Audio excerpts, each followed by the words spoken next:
Channel को subscribe कर लीजिए। चलिए पहला नंबर क्वेश्चन है हमारा, देख रहे हैं हिंदी का। पहला नंबर क्वेश्चन है, श्रम विभाजन और जाति प्रथा के लेखक कौन है? इसका सही आंसर हो जाएगा हमारा डी नंबर। चलिए अगला प्रश्न देख लेते हैं। अगला प्रश्न है हमारा, विष के दांत कैसी कहानी है? विष के दांत कैसी कहानी है? तो ये मनोवैज्ञानिक कहानी है। विष के दांत कैसी कहानी है? तो ये मनोवैज्ञानिक के कहानी है। चलिए अगला प्रश्न है कि भारत कहाँ बसता है? भारत कहाँ बसता है? तो भारत गाँव में बसता है। भारत गाँव में बसता है। चलिए 4 नंबर प्रश्न देखिए। 4 नंबर प्रश्न कर रहा है, नाखून क्यों बढ़ते हैं? किस प्रकार का निबंध है? तो ये नाखून क्यों बढ़ते हैं किस प्रकार का निबंध है? तो इसका सही आंसर हमारा हो जाएगा ललित। इसका सही आंसर हमारा हो जाएगा ललित। इसका सही आंसर हमारा हो जाएगा ललित। चलिए अगला नंबर प्रश्न देखते हैं। गुणाकर मूल्य किस निबंध के रचयिता है? गुणाकर मूल्य किस निबंध के रचयिता है? तो नागरिक लिपि के रचयिता है। ये नागरिक लिपि के रचयिता है।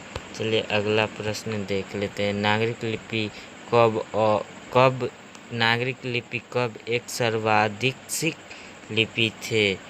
तो ये 8वीं से 11वीं सदी में। तो चलिए अगला प्रश्न देख लेते हैं। हमारा अगला प्रश्न कह रहा है, बहादुर के कहानीकार कौन है? बहादुर के कहानीकार कौन है? तो इसका सही आंसर हमारा हो जाएगा बी नंबर, अमरकांत। चलिए अगला प्रश्न देखते हैं। अगला प्रश्न हमारा कह रहा है, बहादुर कैसी कहानी है? तो बहादुर कैसी कहानी है? तो बहादुर एक सामाजिक कहानी है। बहादुर क्या है? तो एक सामाजिक कहानी है। चलिए अगला प्रश्न देखते हैं। रामविलास शर्मा निम्नांकित में क्या है? निम्नांकित में क्या है? रामविलास शर्मा निम्नांकित में क्या है? तो इसका सही आंसर हो जाएगा हमारा आलोचक। इसका सही आंसर हो जाएगा हमारा आलोचक। चलिए अगला प्रश्न देखते हैं। अगला प्रश्न कह रहा है हमारा, परंपरा का मूल्यांकन निबंध किस पुस्तक से संकलित है? किस पुस्तक से संकलित है? इसका सही आंसर हो जाएगा हमारा बी नंबर। इसका सही आंसर हो जाएगा हमारा बी नंबर। चलिए अगला प्रश्न देखते हैं। 11 नंबर प्रश्न कह रहा है हमारा, बिरजू महाराज किस शैली के नर्तक है? बिरजू महाराज किस शैली के नर्तक है? तो इसका सही आंसर हमारा हो जाएगा ए नंबर, कथक। इसका सही आंसर हो जाएगा हमारा ए नंबर। चलिए अगला नंबर 12 नंबर प्रश्न देखते हैं। 12 नंबर प्रश्न हमारा कह रहा है, पाठ का लेखक कौन है? अभिनयो पाठ का लेखक कौन है? अभिनयो पाठ का लेखक कौन है? तो इसका सही आंसर हो जाएगा हमारा सी नंबर, अशोक वाजपेयी। अशोक वाजपेयी। चलिए अगला प्रश्न है हमारा, अभिनयो पाठ कथ की कौन सी विधा है? ये कौन सी मतलब विद्या है? तो इसका सही आंसर हो जाएगा हमारा बी नंबर। इसका सही आंसर हो जाएगा हमारा बी नंबर, यात्रा। चलिए अगला प्रश्न हमारा, मछली किस प्रकार की कहानी है? मछली किस प्रकार की कहानी है? तो मछली हमारा यहाँ हो जाएगा सामाजिक। क्या है? सामाजिक कहानी है। चलिए अगला प्रश्न देखते हैं। अगला प्रश्न कर रहा है, मछली कहानी में किस वर्ग की जीवन वर्णित है? मछली कहानी में किस वर्ग की जीवन वर्णित है? तो यह है हमारा मध्य वर्ग। क्या है? हमारा मध्य वर्ग। चलिए अगला प्रश्न देखते हैं। अगला प्रश्न कह रहा है, नौबत खाने में इबादत पाठ के लेखक कौन है? नौबत खाने में इबादत पाठ के लेखक कौन है? इसका सही आंसर हो जाएगा हमारा बी, यतीन्द्र मिश्रा था। यहाँ यतीन्द्र मिश्र है। चलिए अगला नंबर प्रश्न है, बिस्मिल्लाह खान का असली नाम क्या था? बिस्मिल्लाह खान का असली नाम क्या था? तो इसका सही आंसर हो जाएगा हमारा डी नंबर।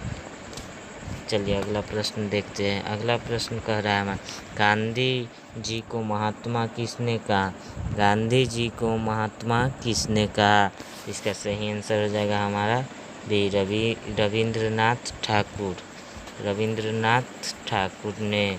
चलिए अगला प्रश्न देख लेते हैं। अगला प्रश्न है हमारा, राम नाम बिनु बिरथे जग जन्मा किस कवि की रचना है? तो ये किस कवि का रचना है? तो ये हमारा हो जाएगा ए नंबर, गुरु नानक। किस कवि का है? तो गुरु नानक का। चलिए अगला नंबर प्रश्न देख लेते हैं। गुरु नानक के अनुसार किसके बिना जन्म व्यर्थ है? किसके बिना जन्म व्यर्थ है? तो ये हो जाएगा हमारा डी नंबर, राम नाम के बिना। राम नाम के बिना, इसका सही आंसर हो जाएगा हमारा डी नंबर, राम नाम के बिना। राम नाम के बिना। चलिए अगला नंबर प्रश्न देखते हैं। ब्रह्मा का निवास कहाँ होता है? ब्रह्मा का निवास कहाँ होता है? तो इसका सही आंसर हमारा हो जाएगा बी नंबर। इसका सही आंसर हमारा हो जाएगा बी नंबर। चलिए 22 नंबर प्रश्न देखते हैं। 22 नंबर प्रश्न कर रहा है, रस खान किस काल के कवि थे? रस खान जो थे वो किस काल के कवि थे? तो वे हमारे हो जाएंगे रीति काल के कवि थे। कौन काल के कवि थे? तो रीति काल के कवि थे। रीति काल के कवि थे। चलिए अगला प्रश्न देख लेते हैं। अगला प्रश्न है, रस खान के चित्तचोर कौन है?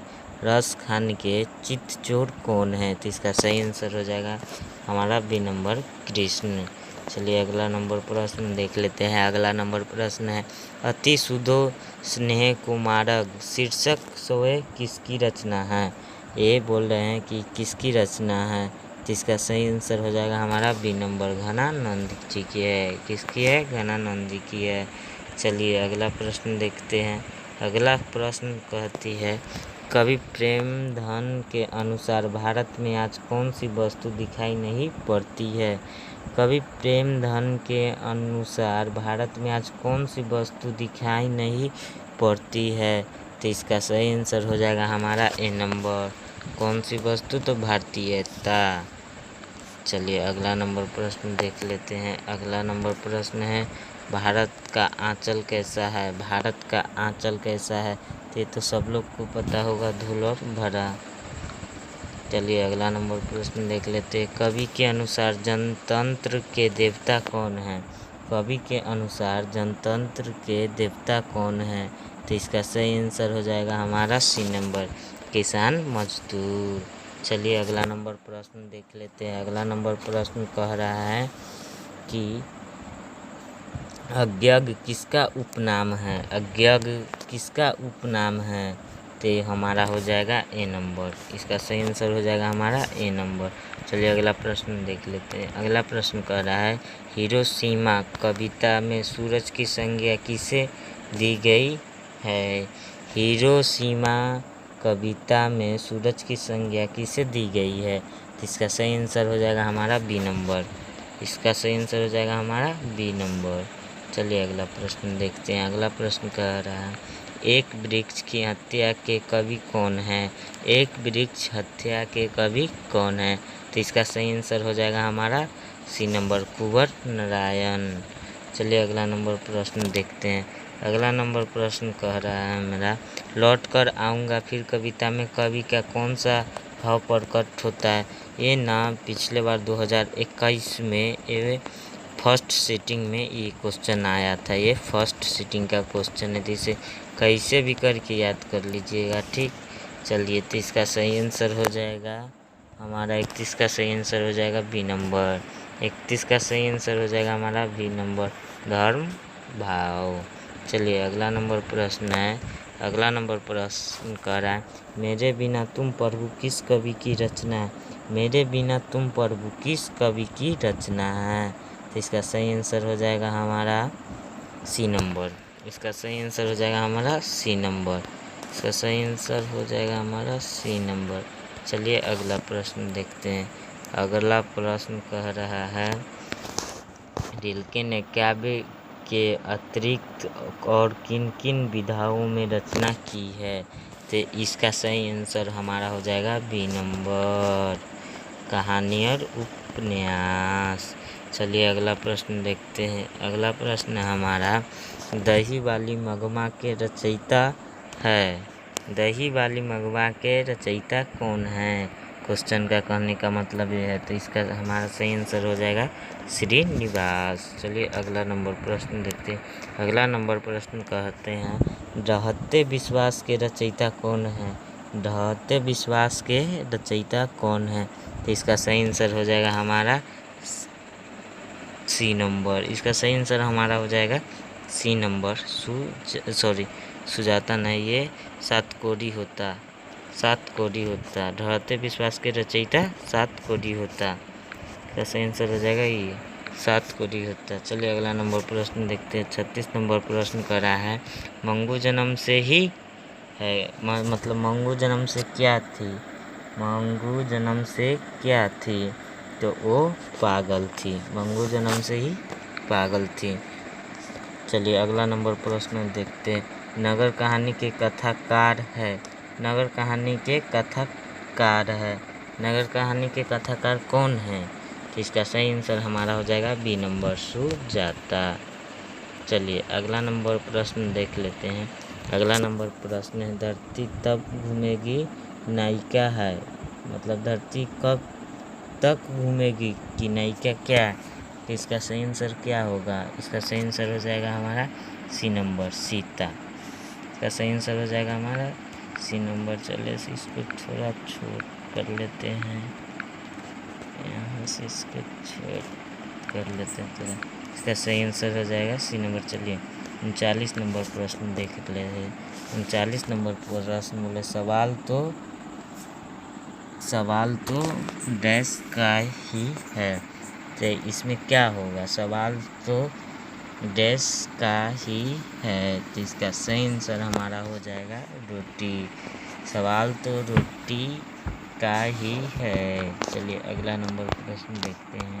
अगला नंबर प्रश्न कह रहा है, सावर दैया की कहानी धरती कब तक घूमेगी के का विषय है। मतलब क्या विषय है? उड़िया है, उड़िया समाज है, राजस्थानी समाज है, तमिल समाज है, गुजराती समाज है। तो इसका क्या आंसर होगा? इसका सही आंसर हमारा बी नंबर होगा। कौन समाज है? तो राजस्थानी समाज है। यह राजस्थानी समाज है। चलिए अगला नंबर प्रश्न देखते हैं। वर्ण कितने प्रकार के होते थे? तो सब जानते होंगे कि वर्ण कितने प्रकार के होते हैं। वर्ण 2 प्रकार के होते हैं। चलिए अगला प्रश्न देख लेते हैं। स्वर वर्गों की संख्या कितनी है?